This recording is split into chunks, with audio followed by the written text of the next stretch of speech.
All right, welcome to episode 82 of the At Bat Podcast, presented by War Media, where we give you our thoughts on the latest Chicago baseball news, as well as take a trip around the league. I am Saul Rodriguez, joined by my co-host Miles Porter, as well as Gabe Wilkins, who has his own podcast named The State of Gabe, available exclusively on Spotify. We also have Chris Pennant, who you've seen on shows on CHGO, like the CHGO Sky Show. He also has his own podcast, the Skyhook Podcast. So how's everybody doing? How we doing, Miles?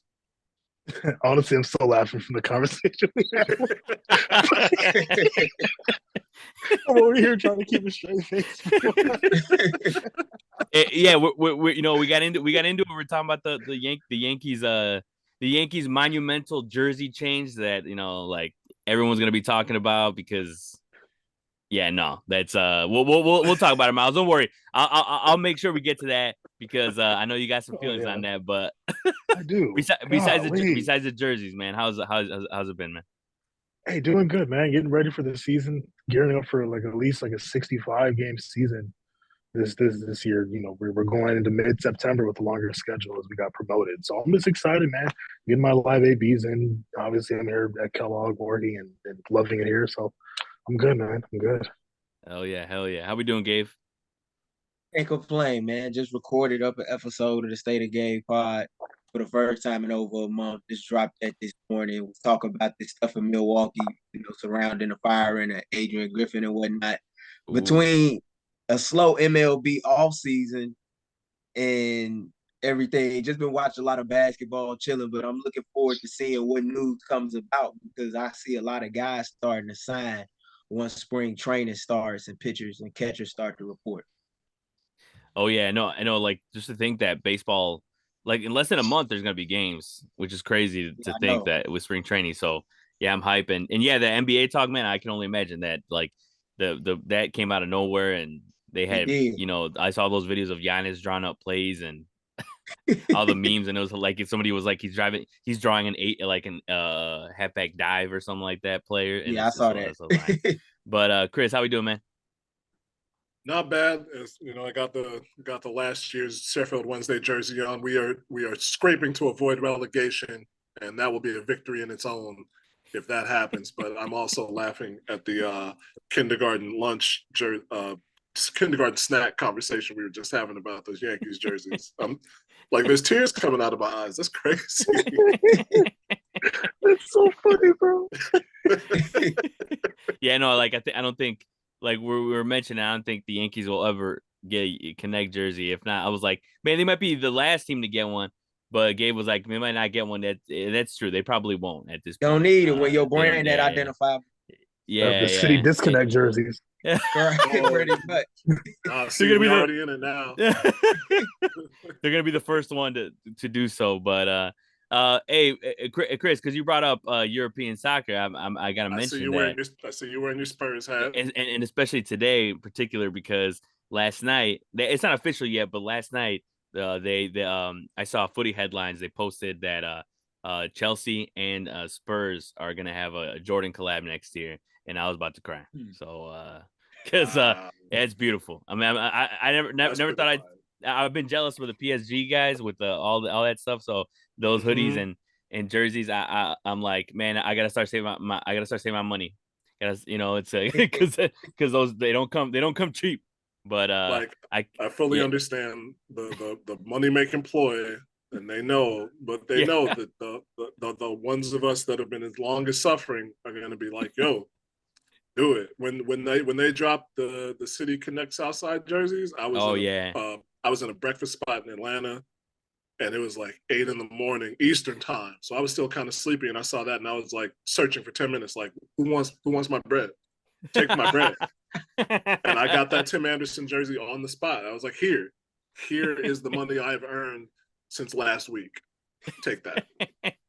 No, I feel you. That merch was fine. I can't even lie. I personally, I was patient.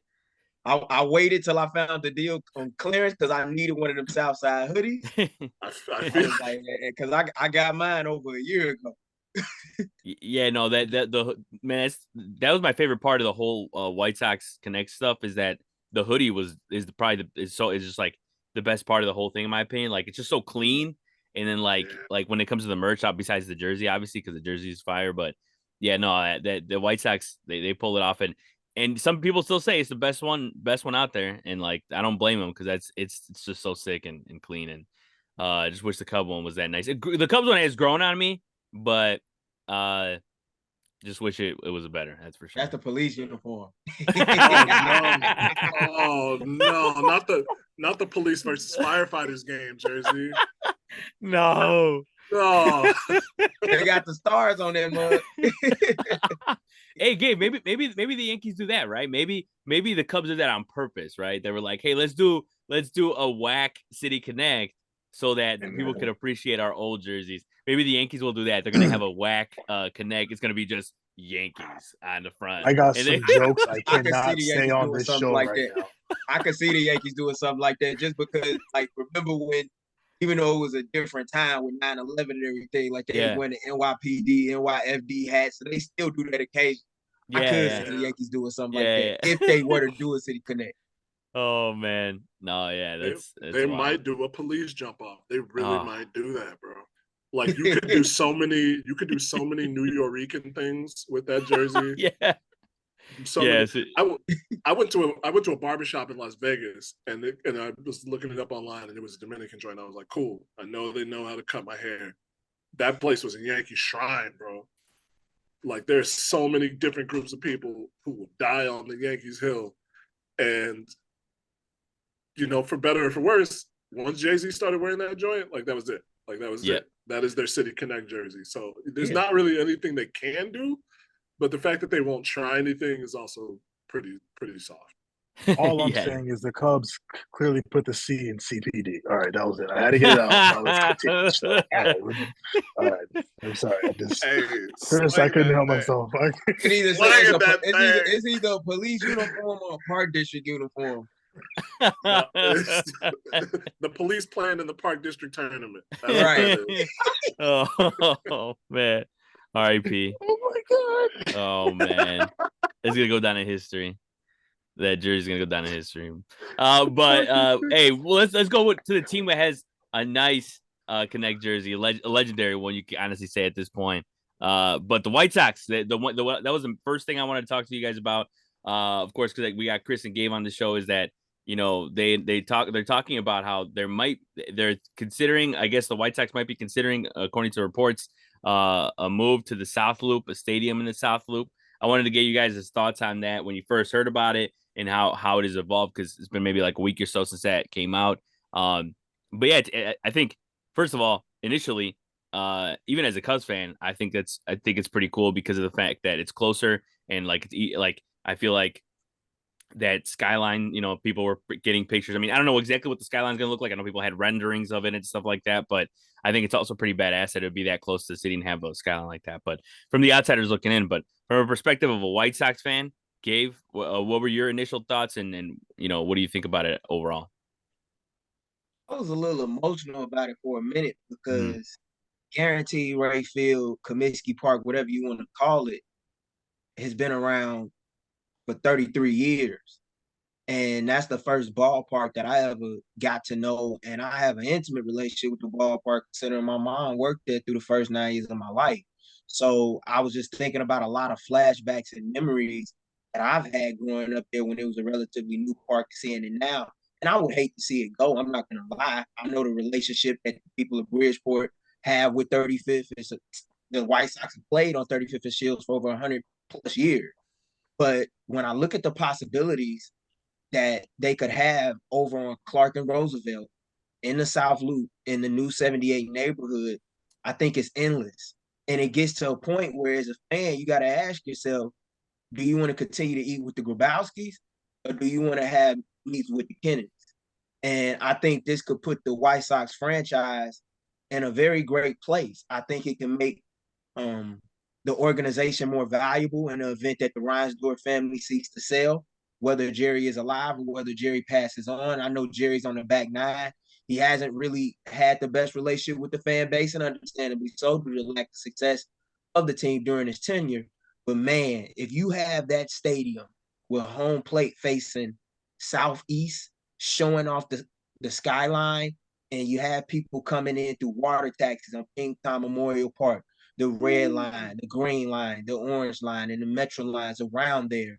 What that can do is pretty cool, and it would be real fun if you're downtown on State Street, you're not doing something on a Saturday morning. You like, oh, the White Sox play this afternoon on Clark and Roosevelt. I can actually go walk from State and go down there and check out a game. I really like it, and I think it could.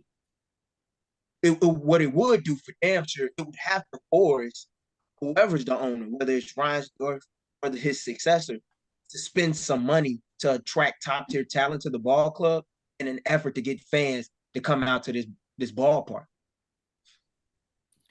Yeah, no, that is true in the sense that, like, you know, I saw some people talking about how you know, the South, they're, you know, they're the South Side team, and like that they might lose some of that if they go there or something like that. Some people were saying, but that's an interesting perspective. I definitely like that, Gabe. But Chris, what about you? What were your initial thoughts, man, and just like your perspective on the whole matter?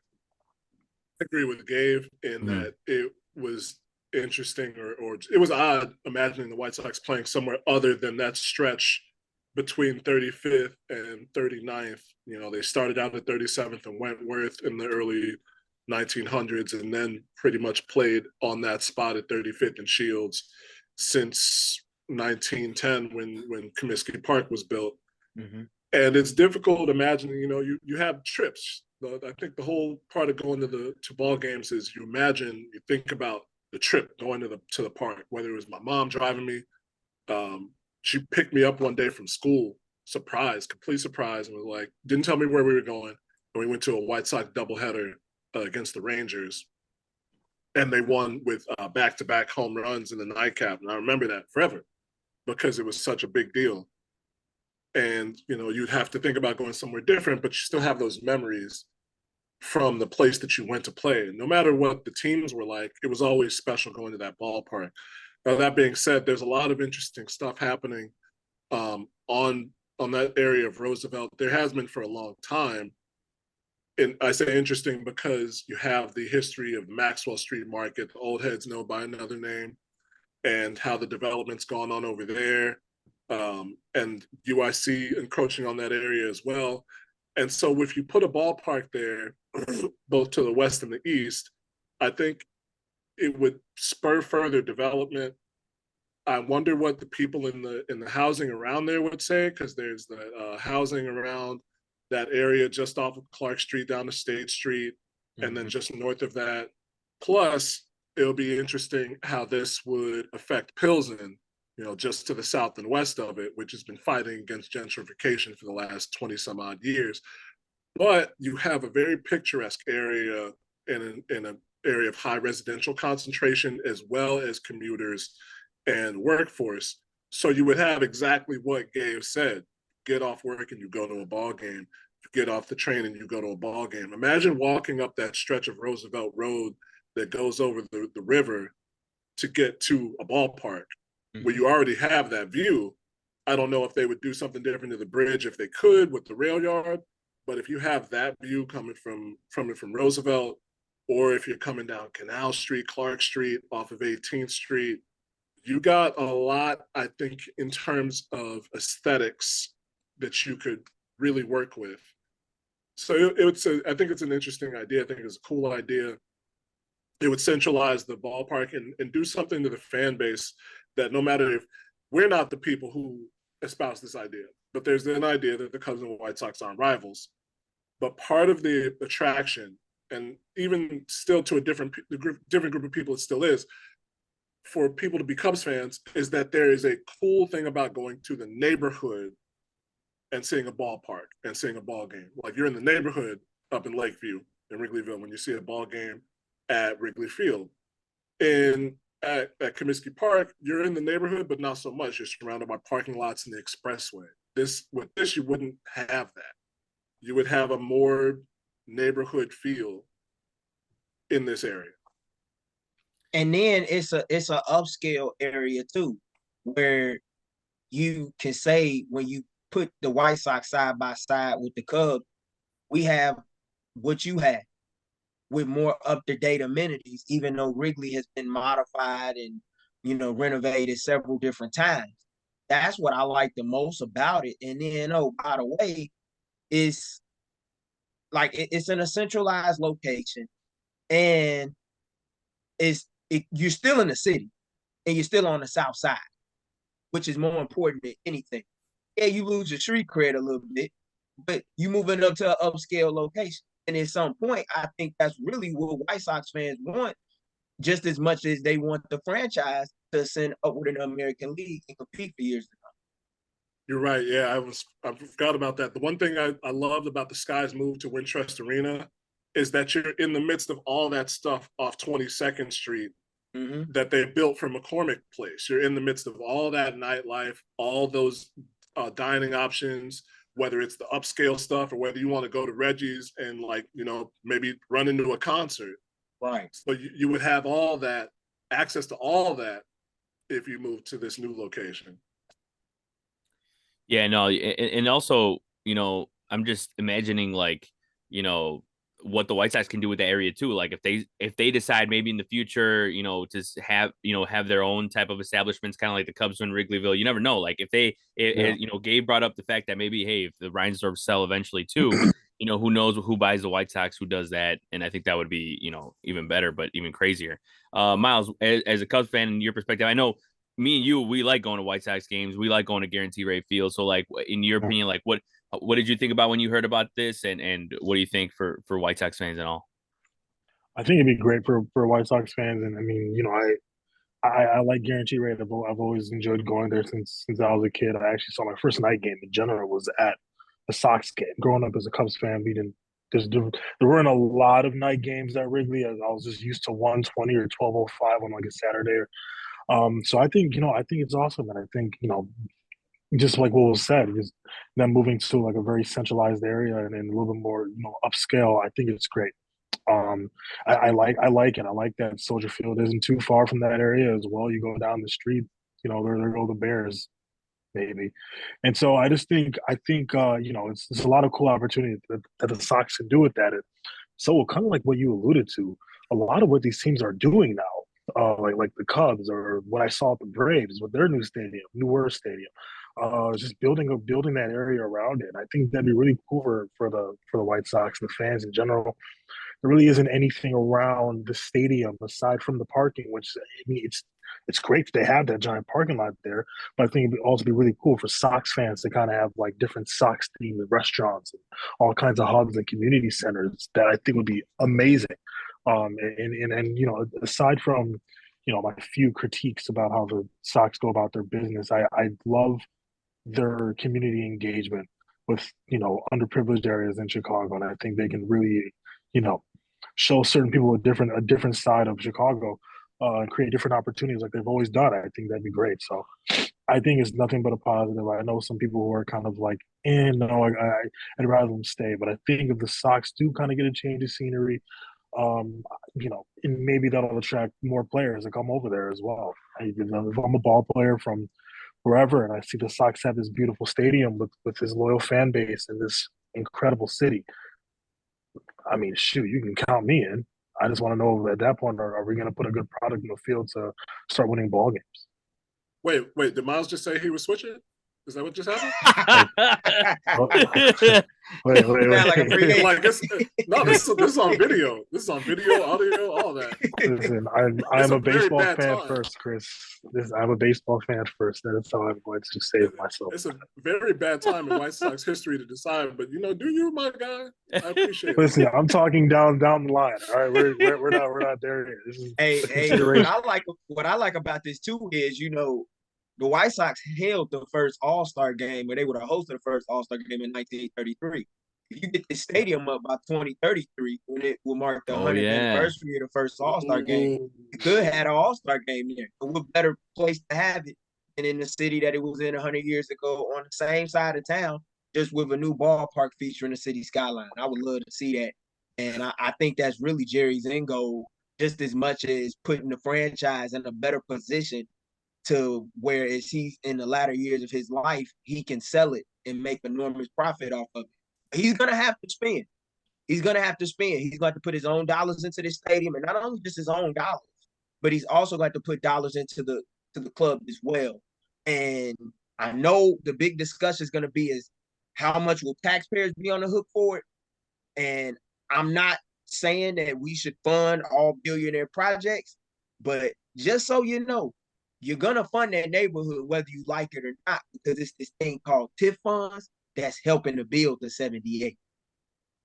Yeah, that's a good point. And I think I think that honestly could be a contributing factor, right? Game. I mean, like the fact of them trying to get an All-Star game and then trying to get it in time for 33, like Yeah. that could be a real possibility, because I don't think it's a coincidence that we're sitting in 2024 and they're thinking about a new stadium that will be that could be built in like by 28 or 29, who knows? But yeah, that would be badass, honestly, if they could do that. Because that's what the teams like the Bears are thinking about when they're getting a new stadium. They're thinking about it's really not just for the Bears, right? You're thinking about other reasons, whether it's hosting the World Cup, hosting a Final Four, if it's a dome, all that type of stuff. So, yeah, it's going to be really, really interesting to see what the Reinsdorfs do, and whatever, to see what they do with the stadium. But I wanted to ask you guys too as well.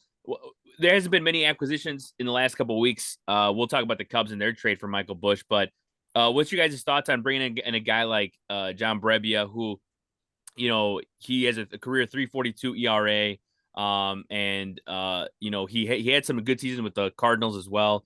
He's sitting at 34 in his in his seventh season in the league. So what do you guys think about the White Sox bringing in a guy like this? Is this a guy that they're going to see what he does? Because I think is it a multi-year deal, or is it a 1-year deal? I believe it's a 1 year, 5.5 million. Yeah, so is it? You think it's a guy that if he has success, the White Sox maybe try to keep him, if they try to tinker with his stuff and he has success and they keep him, or is it one of those guys that maybe they just flip at the deadline? Just taking a flyer. Mm-hmm. I don't have any expectations for this ball club as far as them competing for the Central, but you're taking a flyer on a reliever who does something that most White Sox relievers have tended to struggle with over the last couple of years, and that's the fact that he doesn't walk anybody hardly. He has a good strikeout to walk ratio. If he could just keep men off base and do his job and find a way to get outs, I like to pick up. He has a relationship with Brian Bannister that dates back to San Francisco. We know Brian Bannister is now the director of pitching for the White Sox, from top to bottom. So this is a guy that he knows, a guy that he's comfortable with, and I don't mind him buying low on relievers, especially when the previous regime had spent a great deal of money rather on getting high leverage relievers, when in reality, I don't think that's what this ball club needs in order to be successful, as much as they do to spend that money on position players. So I like what Chris Getz is doing for now. I don't expect him to solve everything in a year, but it's not a bad pickup. 1 year, 5.5. Yeah, depending on where you at, if he's having a good year, you can flip him at the deadline for some more prospects who need it. So I don't mind it. What about you, Chris? I think maybe 5.5. I don't know, because I hate talking about money. I honestly do. I hate talking about money. When you look at Brebbia's previous salaries, the most he earned was 1.15, so 5.5 million for a year. You could give me 5.5 million. I'll throw a 65-mile-per-hour sidearm curveball up there and see what happens. And I'm only saying that because John Brebbia has been fairly visible, especially in the area of advanced statistics, and he hasn't been anything very good as far as I can tell. He's a guy who gives up a lot of fly balls in terms of his fly ball ground ball ratio. And last year was probably his, I think, worst or second worst year as a pro. But if like Gabe said, it's a flyer. I think you could maybe could have paid less for a flyer if you're looking at budget. But I also agree with Gabe in that the house is burned down. There's no use trying to buy like a very, very nice door for a house that's burned down. And so you're just trying to kind of tinker a bit and put a team on the field. I wish they would upfront about that, instead of saying at a certain point in the past few months, like, we are competing to win the division, which I believe they did say.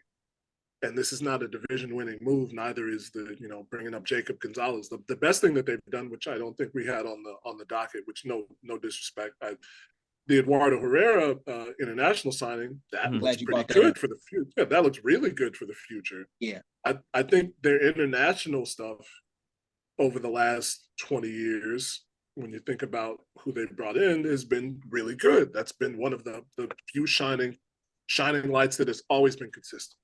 But particularly with the Brebbia deal, he's got a cool name. That's about it.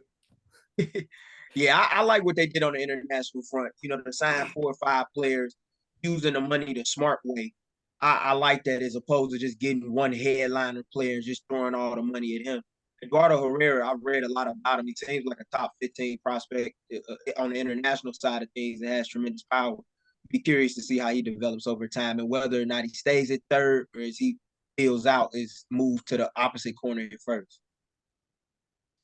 Yeah, no, and that's one thing that I've talked to my friend that's a White Sox fan that he or that the White Sox are really good with international signings, obviously, and they're really good with that. And I think even that's you can give the White Sox crap for a lot of things, but I think when it comes to international signings, they do a good job. So yeah, when we were talking about with Josh Brebbia John Brebbia, and the type of player he is. He's the type of guy that I feel like if, somehow, some way, like he has a great, first half, the White Sox can flip him and like they find something great, they might keep him. Who knows? So I think that's it's crazy because people don't really talk about these deals, but I also like the fact that there's that anything could happen with these types of deals. But, Miles, what did you think about the Brebbia deal and just like what the White Sox are doing overall, as well as with the international, pool players and all that stuff as well? Yeah, I think Gabe and Chris kind of said it very well in terms of just, if the Sox can get a good first half out of this guy, who knows what they can get him for at the trade deadline. So I think if that's the White Sox strategy right now, that's very smart. As clearly, there's a little bit of a reset going on within the organization, and I also like the leadership that he brings. If I'm not mistaken, I've seen Brebbia pitch a few times, especially when he was on the Cardinals. He's a very fiery dude, and so I kind of like that. I think the White Sox are a team that plays well when they have some fire on that team. So, hopefully some of these young arms around him and some of these younger players around him kind of take note. If they are around him for only half a season, I'm hoping he does leave like a good imprint. And if not, either way, I love the idea of the Sox, dealing him somewhere if he has a good first half, come to Cubs, and they get some good prospects in return. Yeah, agreed. And switching over to the Cubs, we'll use that as a transition point. Miles, as you brought up the Cubs, one of the acquisitions that Chicago teams have gotten, of course, and like I said in the last couple of weeks, has been Michael Busch. The Cubs made a trade with the Dodgers to acquire Michael Busch in exchange for Jackson Ferris. And I'm blanking on there was another guy in that. Who was the other minor leaguer in that deal? Dyer Hope. Oh yeah, and then the Cubs got dang, I had the page open with the trade, and they got Yency Almonte. There you go, Yency Almonte. Yeah. And which underrated part of the deal, in my opinion. I know he had an off year last year, but I'll take any reliever at this point as a Cubs fan. So, Miles, what were your thoughts initially on this trade? Because when the Cubs got Michael Busch, people were like, maybe he's going to play first base. This is a guy who's a lefty who has power. Cubs need that. He was basically blocked in LA, but it looks like he's major league ready. I mean, he was, basically, I don't know if he was the player of the year last year offensively in the minors, but he definitely had the numbers to do it. I think he had like 27 homers. So, what did you think about this deal? And also what it does for the Cubs because of in the sense of free agency, because it looks like, with Rhys Hoskins now going to Milwaukee, maybe the Cubs did kind of give up on that when they got this guy. Yeah, I like it a lot. It adds more to that young depth as he's only 26 years old, and so I still kind of question where he kind of fits in all of this. I think first base kind of does make sense at the moment. Obviously, pending Cody Bellinger, we don't know when Matt Mervis is going to be back up again, but I think he actually finished pretty strong in the minor leagues last year from the numbers that I saw. No, I like it. There's a good young core that I see us forming at the moment. It does make me kind of question where does Christopher Morel fit into all of this? And then you still got Patrick Wisdom as well, who obviously is not going to play more than Chris Morel this year. But it's interesting how they're going to be doing this going forward. The most logical thing I could see in terms of him getting the most consistent playing time is, playing first base, or, he's kind of swapping out with Chris Morel, but then we also have Miles Mastrobuoni. So I think I'm curious to see how Craig Counsell is going to maneuver this going forward. I don't see Michael Busch at the moment, and I could be wrong. I just don't see him having a huge role, but I can see that evolving as the year kind of shapes out, and we see how this ball club is doing. You know, come July. So I'm curious. I'm very curious as to how Council is going to strategize this going forward. Especially, I think with we get Belly back, I think that impacts it as well. Yeah, and I think yeah, I'm with you in that one. I don't know where he's gonna fit exactly. I know he could play first base, he could play third base. So I Yeah, don't know. I think ultimately I think they're also just kind of trying to build depth, I think, at that point as well, because yeah, that's a key part. And I think teams like, the Dodgers and teams like the Braves, for example, have, done well with building a team with a lot of depth. But yeah, and then on the other side of things, the people some people weren't very pleased with the fact that they got rid of Jackson Ferris in that trade, which of yeah, course, Jackson Ferris, was a Class A pitcher, big, tall lefty, and I think that one of the reasons I also heard that that it wasn't not that it wasn't a bad loss, but the fact that I think the reason why the Cubs did move him was the fact that they have Steele, Wicks in the rotation already. They have plenty of lefties in the rotation that maybe they don't want to have a surplus of lefties. I don't know. Maybe that's kind of the way they were thinking. Also, Zaire Hope being an outfielder as well. The Cubs are stacked when it comes to outfielders as well, with Owen Casey, Kevin Alcantara. So they have a lot of guys to choose from, as just kind of like the Michael Busch thing. He could be on any big league roster starting in April, but he was blocked with the Dodgers. So I think that's the way that both teams saw it. Guys that were kind of blocked in that sense. Gabe, what did you think about that deal overall, and just what each team got basically? Michael Busch, to me, never really fit in LA. And LA is a place where if you're a platoon player and you're not hitting consistently, even though he had some moments where he came up big for them, they could be a little hard on you when they got expectations to win and get to the playoffs every year, get to the World Series every year. So I think Michael Busch is a great depth piece for the Cubs. But my question is is is similar to what Mal's question is. Like, where does he fit long term? What are you going to do with Christopher Morel? What are you going to do with James Triantos, a guy who's one of the top second base prospects in all of baseball and should be up in the show no later than a year from now?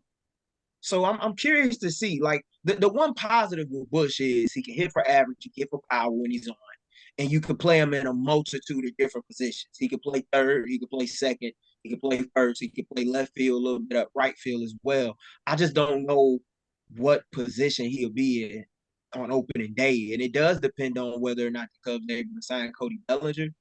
But a part of me is wondering, is there a trade that could be on the horizon that no one's talking about yet between potentially the Cubs and the White Sox?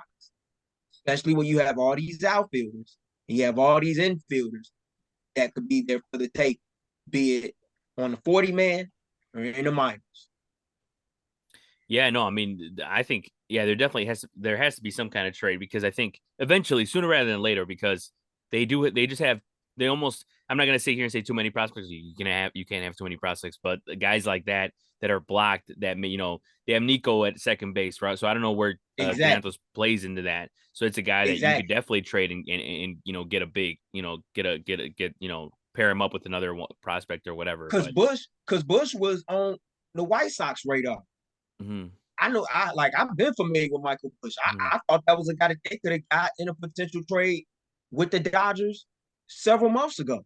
I always knew he was going to get moved. I didn't expect the Mhm. Cubs to get him, but it is what it is. What did you think about the whole deal, Chris? I think it's a pretty decent deal. Like you said, you can always use another reliever for the Cubs. And while Yancy Almonte is not, top flight, he's Mhm. had a couple decent years. His first year, he had a limited role with the Rockies, but I think pitching to a 2.62 ERA plus at Coors Field is pretty good, even if it's in 14 innings. And he's had some staying power. He's had enough staying power to stick with the Rockies for 4 years and then 2 years with the Dodgers now. and he gives up home runs, but he doesn't walk a lot of guys, and his strikeout to walk ratio is about 2-1. So I think that's pretty solid in itself. Michael Busch has good numbers. There's you kind of tend to look askance at guys who play a good amount of time at AAA these days, rather than hitting AA and then moving up or sticking in the majors. But whether it's a guy who's going to get moved or whether it's a guy who's going to play in a utility role, I think they got value out of the trade, and I'm okay with letting go of a Class A pitcher, even if he's 19, to get those guys, whether you use them as trade chips or whether you keep one or both of them on the big league roster. I think it's a fine deal. Yeah, no, I think when it happened, honestly, there was a lot of people that were like, because I wasn't too familiar with Michael Busch and his game, but yeah, like just seeing that and seeing the deal, and some people were really not I wouldn't say excited, but they were like, optimistic about the deal and whatnot. But I'm not too sure what to expect, because you can't always expect the guy who's hitting home runs in the minors to come up and start doing the same thing in the majors. So yeah, there's a lot to unpack, and I think hopefully it works out either way, but it's definitely one of those trades that I think in the end could benefit both teams, or it could go one way or another. It's going to be interesting. But I did want to wrap up with one thing. Of course, one of the main things that has happened, I mean, there has been other things that we'll get into, because I mean, like with the offseason, we still have like a full month of offseason to talk about. The impact of Josh Hader going to the Astros, Stroman to the Yankees, all that type of stuff. But I want to bring up the Hall of Fame inductees that were just announced on Tuesday, the 23rd. Joe Mauer with the Twins, Todd Helton with the Rockies, and Adrian Beltre with the Rangers. But yeah, so what did you think overall? I know, Gabe, you haven't said you had a lot of thoughts on the Hall of Fame in general. I mentioned myself, I feel like every, the later it gets, or the years pass, and I feel like I care less about the Hall of Fame, because there's not as many guys as should be in there. Plenty of players that should be in there that aren't. Chris brought up Pete Rose before we came on too, and just that's a perfect example. But anyways, what did you guys think about it? Chris, we'll start with you. What did you think about the Hall of Fame vote for both those individual players and just Hall of Fame in general? It's always interesting, right? There's always snubs. The Baseball Hall of Fame is stupid to some degree. I'll just come out and say it. When you don't vote in anybody in your first year of existence, it's always going to be kind of stupid. The three guys they voted in absolutely deserve to be in there. Let's say that right now. Adrian Beltre was the only guy to hit 40 home runs for 4 different teams in a season, and he still held it down. He's one of the best third basemen all around in history. Todd Helton, if anybody says that Todd Helton got the benefit of playing at Coors Field, they don't understand on base percentage and just how well he played first base. But he could have tried out in the NFL. He played behind Peyton Manning at Tennessee, but yet and still you got 14 plus years of Todd Helton in Major League Baseball. You should be proud of that. Same thing for Joe Mauer. I got to see a lot of Joe Mauer and hated every minute of it, but that dude is a beast. So I think all of those three are well-deserved. I still think that you have an argument in the case for Billy Wagner and Gary Sheffield, among others. Gary Sheffield is polarizing, but I think he's polarizing the same way that Steven Jackson is polarizing, because he said there are things that Gary Sheffield says that I would never agree with, that I think are wrong. But I always remember his part in the Barry Bonds steroid scandal when he was working out with Barry and just got fed up with his BS. It was like, you're not locking me out of your house. If I'm staying with you, you're not just going to leave and go to the gym and not tell me and then lock me out. So I think those two guys have an argument amongst others who were on the ballot. So I think that they got 3 right. It's a good 3 out of 10. Still 30%. Good batting average, failing great on a test. Yeah, no, yeah, you're right on that. I think, there's plenty of when it comes to guys that are left out and guys that should be in, I think the talking points that I heard a lot about too as well was the Utley, Rollins, where they stand in the voting process and if they're borderline. Some say they're borderline, whatever. But Gabe, what were your thoughts initially on the guys who voted in, as well as just your stance on it overall? I agree with Chris. The 3 guys that they selected, I definitely think that they're bona fide Hall of Famers. Adrian Beltre had a hell of a career. He's one of my favorite all-time third basemen, and it's kind of cool to see him getting his just due, especially when he was a player that for so many years you can make a case was the best player not to be an all-star. He didn't really get to the bulk of his all-star game until after his 30s. And, his career aged like fine wine. And I think when he got to Texas, there started to become a greater appreciation for what he could do for ball clubs nationally. So it's good to see him getting his just due. It's also cool to see Ty Hill getting his just due. And Joe Mauer, a guy that, like Chris said, was a thorn to many White Sox teams, but was always a classy dude, cool dude. Showed that you don't necessarily have to hit for power in order to be a great hitter. At least he showed me that. And I give kudos to those 3. But it's hard seeing Gary Sheffield left off, especially when Gary Sheffield was the type of athlete that always appreciated, always loved to watch compete. 9-time All-Star, 5-time Silver Slugger award winner, won not an MVP, but won World Series for the Florida Marlins at the time, which was a big deal as an expansion franchise, and put that team on his back in 1997. I know he's always been a controversial guy, but the reason why I hate seeing Gary not get in is because I see so many of these media members who don't understand or get to know the athletes that they cover on a personal level to some degree. And as a result of that, they hold this attitude towards them that is vindictive. And oftentimes they penalize them for it, as opposed to trying to understand them and get to know them as people. I'm not saying I agree with everything that Gary Sheffield said, because I didn't. But I also respected and admired the way in which he played the game. And I also respected the fact that he wasn't going to let people like misquote him or play around with him in a lot of ways. He's an athlete that deserves to be appreciated, and it's unfortunate that he may not get into the Hall of Fame until he's either older age by the Veterans Committee or until he gets called home, which really sucks. But that's the unfortunate nature of this business known as politics sometimes. Yeah, no, I agree. I mean, there's so many ways, and this could be a whole another episode in itself because there's so much to talk about Absolutely. and so much to wrap to guys that deserve to be in there and all that. And Gary Sheffield definitely deserves to be in there. Chris, your CHGO a colleague even said, Cody Del Mendo, he said, he should be in the Hall of Fame just for his batting stance, and I agree with that alone. You know what I mean? Hell yeah. Everybody imitated that. I tried to do that Gary Sheffield batting stance in softball last year and was wildly unsuccessful. That thing is hard, man. How anybody? Yeah.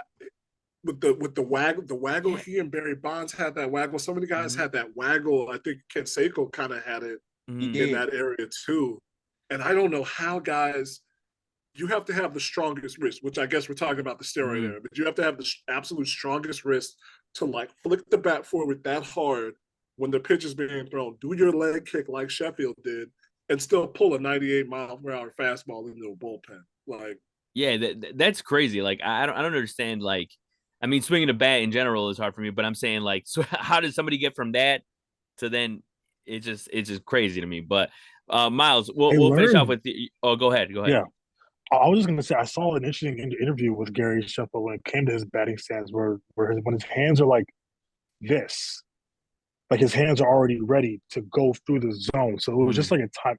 Somehow he's able to just time it when, going back and forth.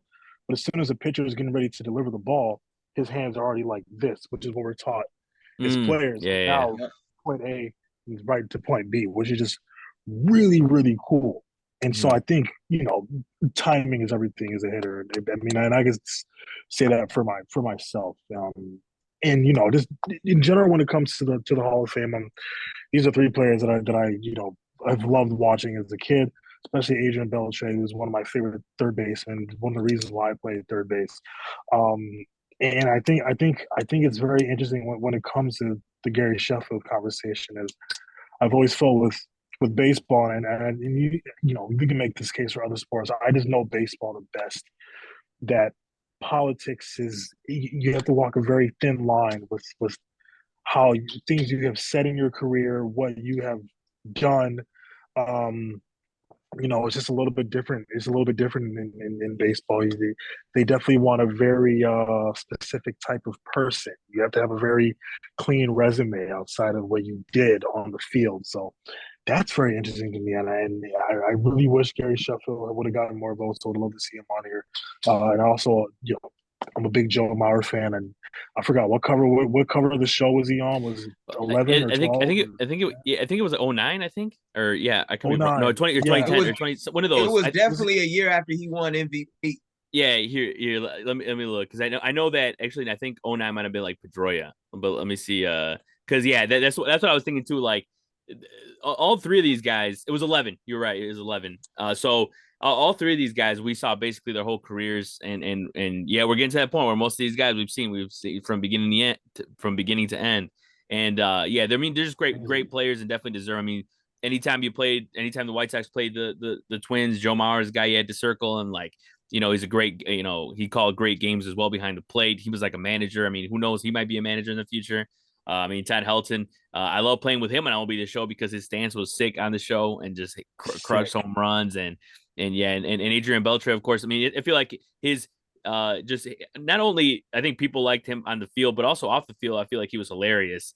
His personality was a great one. And I mean, him with Elvis Andrews, like those antics when they were on the Rangers together was hilarious. Oh So, my gosh, you love to funny. see you love to see it for those guys, but I definitely there is a lot to say for sure with the Hall of Fame and guys that aren't in it, or the ones that are in it that shouldn't be, or the character of certain players, because it's just a lot of things that I think even the writers know too, Gabe, when it comes to like the consistency of like of the fact that they haven't kept the consistency of the type of criteria they have for these players, especially with reporters. I just don't think it doesn't make any sense to me uh, that what's going to keep you out of the Hall of Fame is you didn't have a good relationship with the media. It's like that doesn't make any sense to me, because like at the end of the day, you're going for your skill, and guys, there's guys that are in the Hall of Fame that that definitely didn't have a good relationship with anybody, like the fans. So it's like it just, I get those are different times, but man, it's like But it see, just doesn't make any sense. back then, even though reporters may not have had the best relationship with athletes, Mm-hmm. there was a line that you didn't cross. Mm-hmm. Mickey Mantle didn't always have the best relationship with New York media, but they couldn't deny him of his greatness when he showed up, to do his job through pain. Like, I'm tripping out on the fact that I'm looking at the numbers. Sheffield is one of 4 players in the history of the game with 2,500 plus hits, 500 plus home runs, and 250 plus stolen bases. Barry Bonds, Alex Rodriguez, and Willie Mays are the other. Only one of them is in the Hall of Fame. That don't sit well with me. Yeah, no, you're right.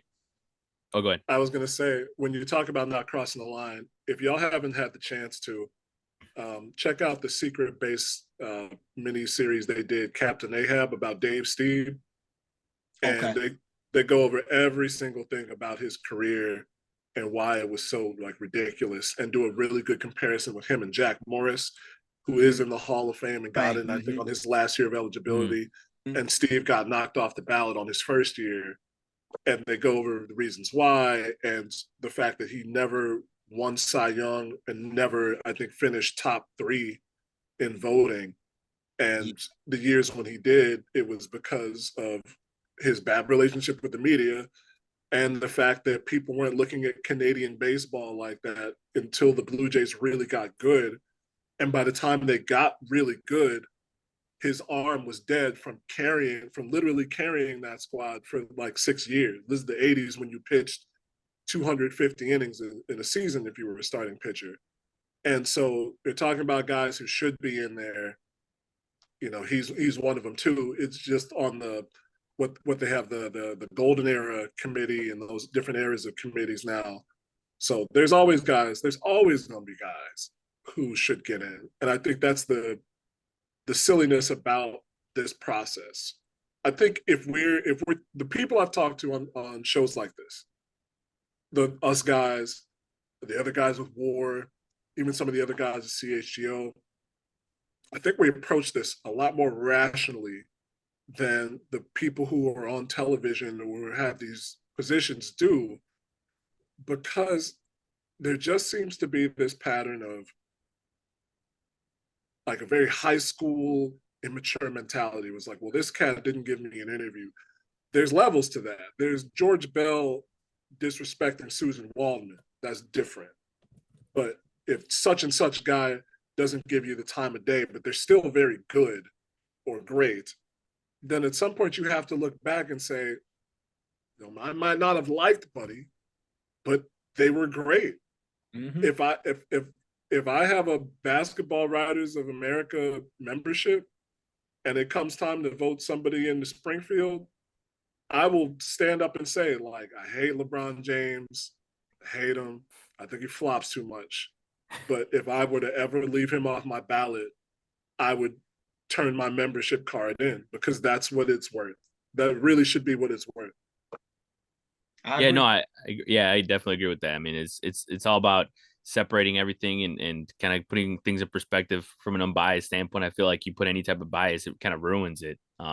So yeah, like I said, we could definitely talk about that all day, because it's there's so much to unpack there. But I want to thank everyone for joining me. I want to thank my co-host Miles Porter, as well as Gabe Wilkins, who, of course, like he said, he just had his recorded his latest episode of the State of the Gabe. So check that out on Spotify. You can also check out Chris Pennant, the CHGO Sky Show, as well as his podcast, the Skyhook Podcast.